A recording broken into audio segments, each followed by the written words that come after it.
여기는 책과 이야기가 있는 돌다리 동네 책방입니다.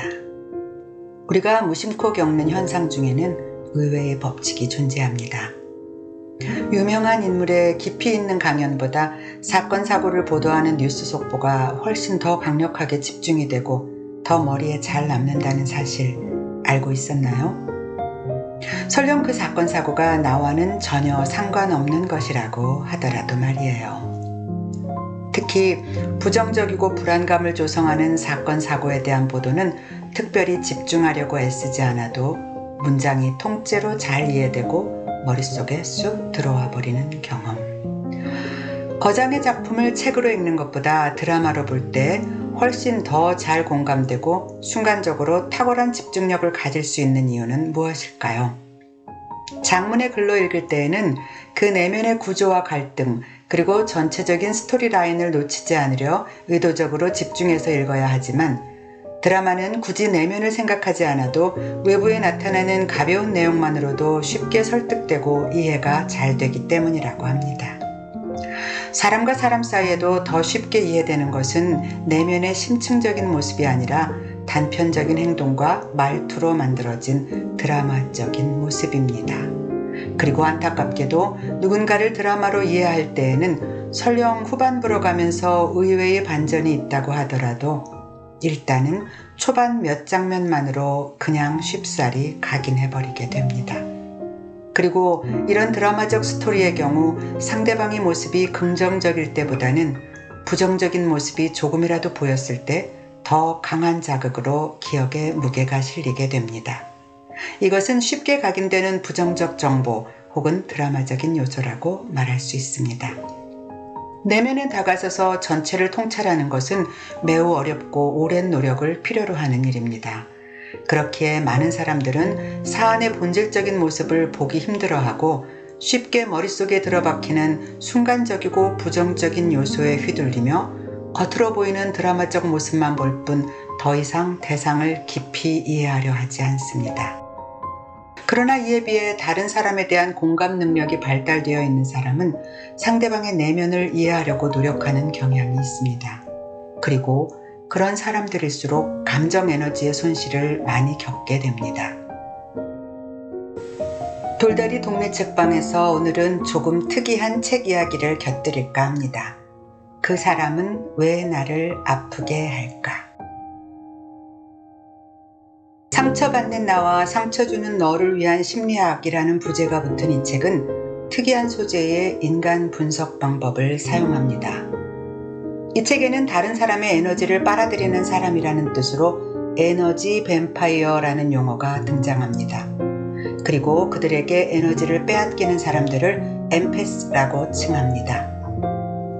에너지 뱀파이어는 자기애적 인격 장애가 강한 성향으로 소위 말하는 사이코패스나 소시오패스 부류에 가까운 사람들이 해당되고, 엠패스는 타인의 감정을 극단적으로 공감하고 느끼는 초민감자를 뜻합니다.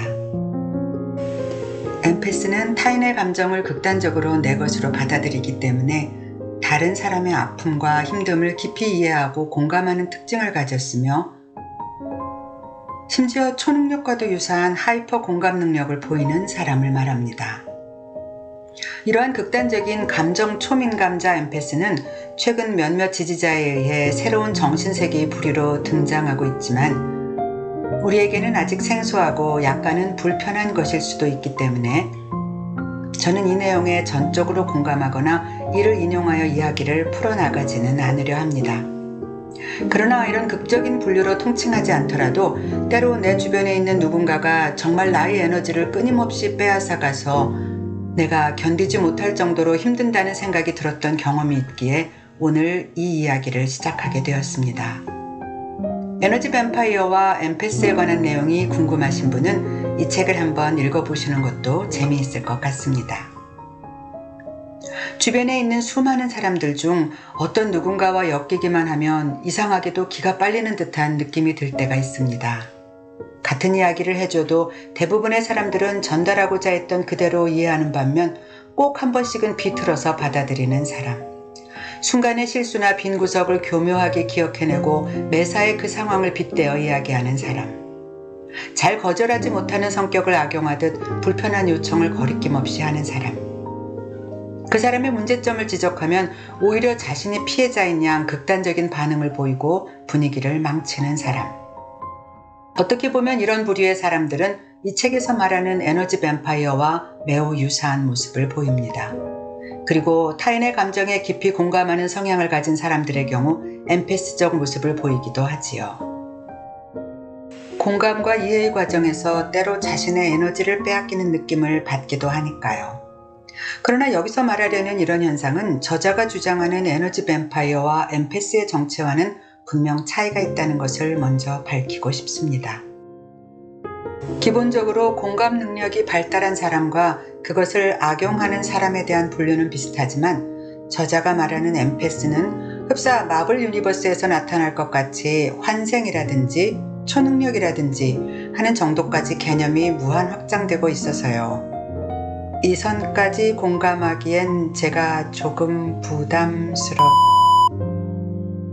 하지만 인간관계에서 겪는 유사한 경험을 넓은 의미로 적용해보자면 작가가 분류한 이 극단적인 개념에 대해서는 접어놓고라도 공감할 수 있는 부분이 있지 않을까요?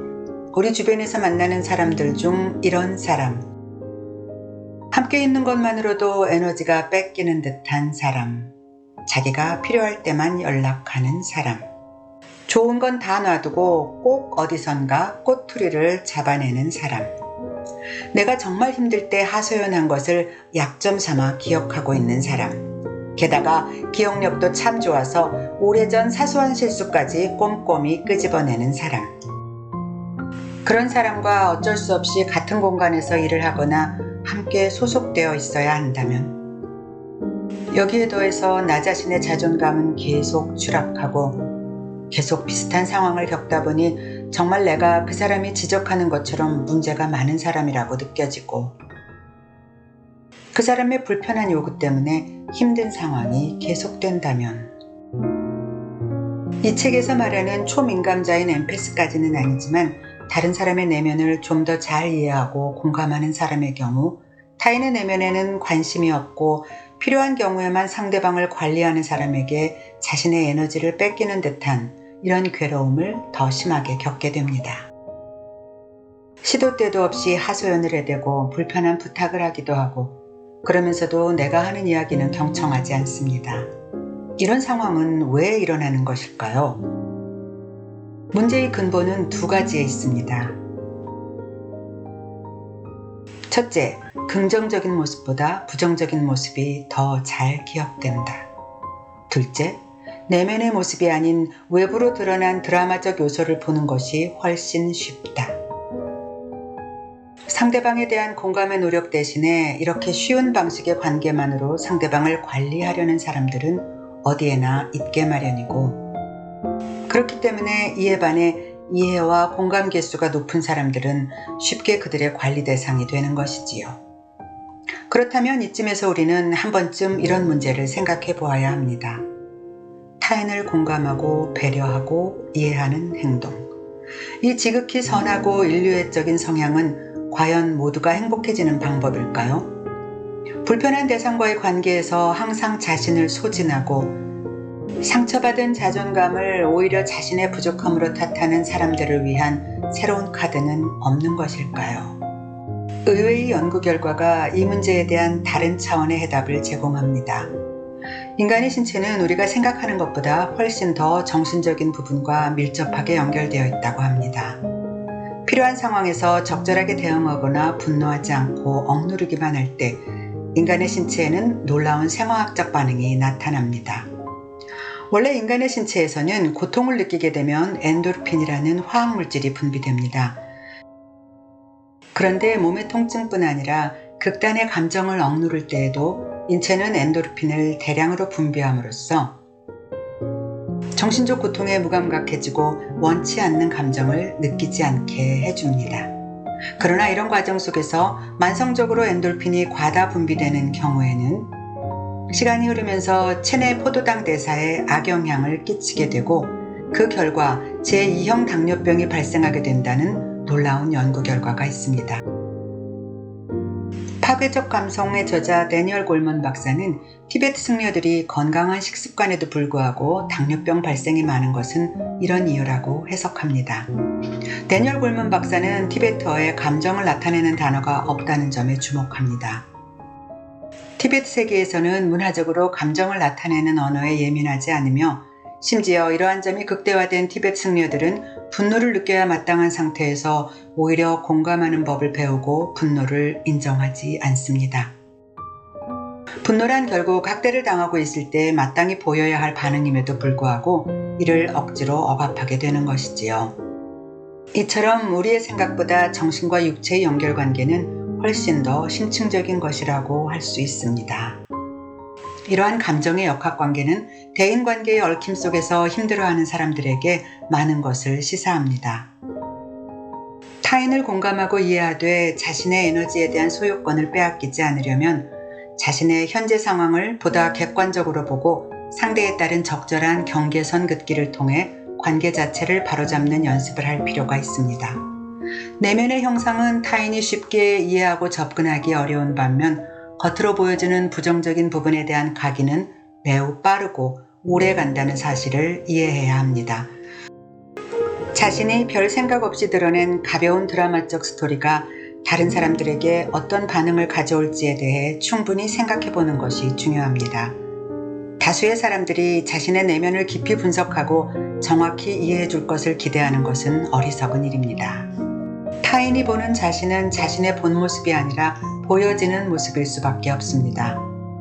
공감과 이해의 노력을 하지 않고 타인을 흥미 위주의 드라마로 파악하며 긍정적인 부분보다 부정적인 부분을 찾아내는 것에 몰입되어 있는 사람들에게 자신의 이야기를 가볍게 먹잇감으로 던져줄 필요는 없습니다.